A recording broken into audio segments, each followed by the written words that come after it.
How do YouTube videos grow? Why do some videos get 3 views and others get 3 million? And where do all these views actually come from? In this video, I'm going to answer exactly that. For beginners who are new to YouTube, for small channels chasing data-driven growth, and yes, even for the experts. So stick around, and by the end, I promise you'll have a pro-level understanding of exactly how videos get views on YouTube. Specifically, we'll look at channel sources and why not all views are created equal, how YouTube decides whether to make or break your video, and what really drives virality. And don't forget to hit subscribe now to learn exactly how to scale brand channels into the hundreds of thousands of subs from 2 average blokes that have done it all before. Without further ado, let's jump in. Whenever you're thinking about social media or any other marketing channel and the mechanics of how it works, you got to start by just closing your eyes and thinking exactly how you yourself use that channel. So think about the last YouTube video you watched, for example. How did you discover it? Maybe your best mate sent it to you on WhatsApp, or maybe someone recommended watching it in a Reddit thread and dropped the link in. Maybe you were searching Google and it popped up as one of the results. Or maybe you were on a blog post and the video was embedded. Maybe you got a push notification from a channel you subscribed to, and maybe, just maybe, you opened YouTube and bang, there it was on your homepage, exactly the video you didn't know you wanted to watch. These are just some of the ways you can discover a YouTube video, and for every video you ever make, you can get a pretty accurate idea of how people are finding it in your YouTube analytics, either by scrolling through the Reach tab in your YouTube studio or digging deeper into your advanced analytics. So that answers the very basic question of how YouTube videos get views, but it's only really scraping the surface of how they grow. So let's bump up the difficulty level to intermediate and start by taking a quick step back and look at those sources we just mentioned, from WhatsApp to Reddit to push notifications, and let's categorize them into 3 different areas: one-to-one, one-to-many, and zero-to-many. Let's start with one-to-one. WhatsApp or a word of mouth recommendation, now that's a one-to-one relationship, or perhaps a one-to-few relationship if you think of a group chat. And if you think about the dynamics of this, it's unlikely to drive huge growth on a video, because to get 10 views, you need to get a chain of 10 people to share it. Next up, one-to-many. This is where one person makes a video discoverable to many, like posting it in a Reddit thread or Discord community or embedding it on a blog, for example. You can imagine how this could drive a lot of views if the video is on a popular post or breaking news article or in a thrumming and engaged community. But there are still really significant limiting factors, like the number of blog visitors, the number of people in the community, and the percentage of those who actually click on the video. So yes, it can drive growth and quality views, but millions of them, probably not. For that, we need the zero-to-many relationship. So what's the zero? The zero is basically the algorithm, or rather the network of algorithms that make up the YouTube recommendation engine and decide which videos get shown to which viewers and when. The algorithms not only analyze your viewing habits, they also deploy a lot of what's called collaborative filtering, basically comparing your behavior to similar users to personalize your experience in order to predict what you're most likely to engage with. When your video fits what a viewer is likely to enjoy right now, the system places it on their homepage or as a suggested video next to or after what they're watching right now. It's basically distribution without a human manually sharing your link. And this recommendation engine drives about 70% of total watch time on the platform. And if you look in your analytics, you'll typically see a similar number. Now, the final and critical point to take away from this kind of distribution is this. There's basically no limiting factor. About 3 billion people watch YouTube every single month, and the algorithm can decide to show your video to none of them or to all of them. Or, and this is a lot more likely, somewhere in between. So at the intermediate level, the answer to how do videos really grow is simply recommendation. But at the pro level, we need to understand a bit more to fully comprehend how a video gets views. We need to understand signals, so which signals the algorithm listens to. We need to understand systems, so which parts of the system or recommendation engine matter most, because it isn't just one algorithm. And we need to understand sparks, so how we call non-algorithmic sparks can trigger algorithmic expansion. So hold on to your hats, because we're about to go pro. Signals, systems, and sparks. Now, you probably already know that YouTube's goal is viewer satisfaction. Satisfy the viewer so that they start watching and then keep watching videos on YouTube. And to this end, the system analyzes certain signals like what people search, what people skip and watch and rewatch, like and dislike and share to predict what they'd love to see next. It's basically word of mouth automate. Instead of asking a friend what to watch, you get recommendations from millions of lookalikes whose behavior says people like you loved videos like this. An algorithm operates on hard data though. So what is the hard data that signals satisfaction? We just touched on this a little, but let's double down. So when we say the algorithm liked it, what do we actually mean? It means the video probably scores well across the majority or all of the following. And the first two are the most important. First up, view-through rate, or CTR. This is basically a measure of interest. Did people click on your video? And specifically, what percentage of people who saw your thumbnail actually clicked on it? And secondly, average watch duration and average percentage viewed. These are basically a measure of attention and retention. Did the right people click? Did they keep watching your video?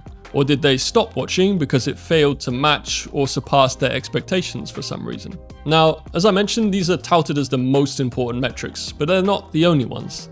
There are plenty of other engagement metrics like likes and shares, comments and rewatches that also impact how a video travels. One other metric you don't see in YouTube analytics is session time. Was your video the starting point for a binge session?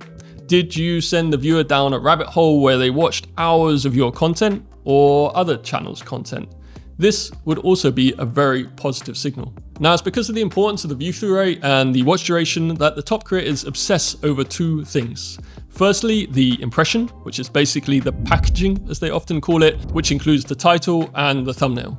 And secondly, the first minute of the video, because this has the biggest effect on the average percentage viewed and the average watch duration. Mathematically, for the algorithm, and psychologically for the viewer, this is where the biggest wins are made. Creators often deploy entirely different editing styles and tactics in those first 30 to 60 seconds to retain the viewer, with rapid cuts and animated overlays before slipping into an easier watch and an easier edit later on. Okay, so those are all the important signals, but before we talk about how videos spread and go viral, one thing you have to remember. These signals vary by user, device, and context. They're not the same for every user on every device at every time of day. A keen golfer is going to watch different kinds of videos to a keen cake baker, and a keen golfer on the commute will watch different videos to a keen golfer at home on the couch. So it's not only about the viewer, it's also about the mindset and the situation that they're in. Simply by virtue of the commuter being on their mobile, they'll watch more shorts on mute, or perhaps plug in their headphones and listen to a long-form podcast. While the couch golfer gulping at YouTube on their TV will probably be watching an interview or highlights or perhaps a documentary. And the last thing they want to do is make the kind of rapid yes-no decisions of someone consuming shorts. So how do videos spread through audiences on YouTube? How does YouTube decide whether to make or break your video, and how do they go viral? Well, are you ready for a dodgy analogy?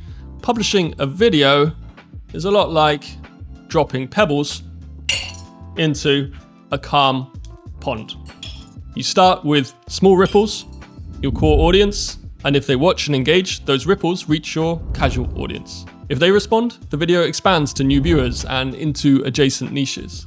And as ripples reach less interested audiences, then they fade and distribution slows. You can often see this pattern in your metrics: high CTR and watch time at launch, a dip as it spreads wider, then a rebound as YouTube learns who it really works for. But here's what makes YouTube special compared to other social channels. Even when the waves settle, the pond never goes still. Old videos keep attracting new ripples, trends shift, new viewers arrive, searches change, and your back catalogue quietly compounds. You can see each of these pebbles as a source of use. Here's one for browse features. Here's one for suggested videos. Here's one for search. And here are all the rest. Browse features and suggested videos are your two big ones for going viral. They're the ones with the most kinetic energy. Because remember, going viral isn't one to many anymore. It's not humans sharing it. It's the 0 to many. It's the algorithm dropping your video in front of 3 billion people on their homepage or next to Mr. Beast's latest release. Now, search, on the other hand, operates a little bit differently. And this is generally the source that keeps those ripples rippling as the video ages. Again, close your eyes and think of your own behavior on YouTube.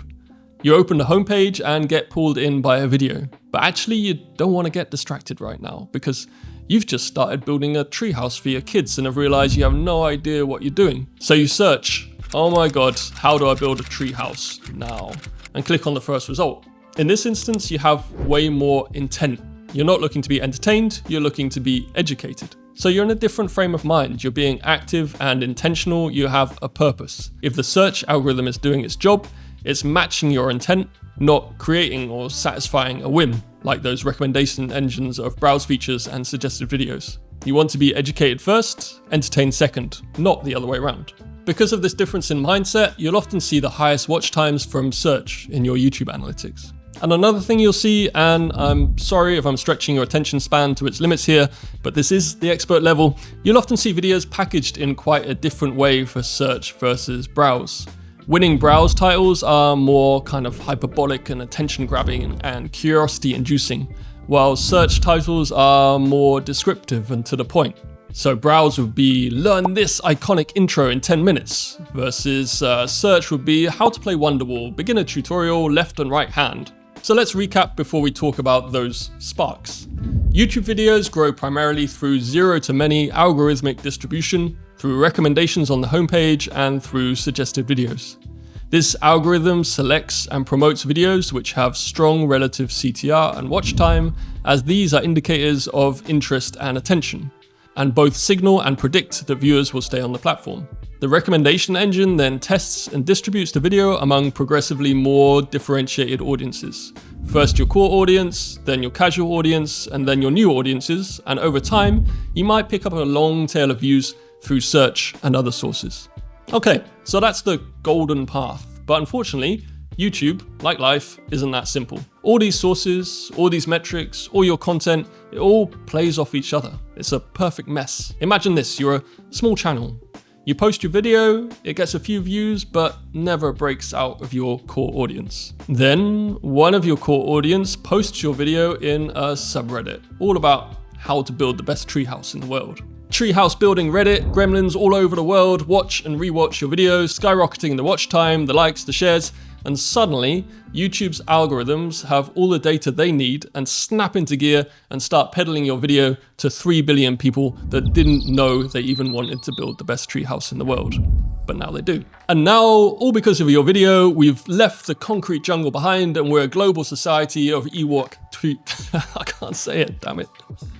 Ewok tree dwellers. And if that Reddit gremlin had never posted your video, that never would have happened. Remember, sometimes all it takes is a ripple. In this video, I talk about exactly why these non-algorithmic sparks are so critical to blitz-scaling brand channels, why the different view sources behave differently, and how to make them work in perfect harmony. Check it out. And subscribe if you haven't done already. These pebbles don't come cheap. And for the end screen, just quickly, here's a concise YouTube growth playbook. I'll see you in the next one.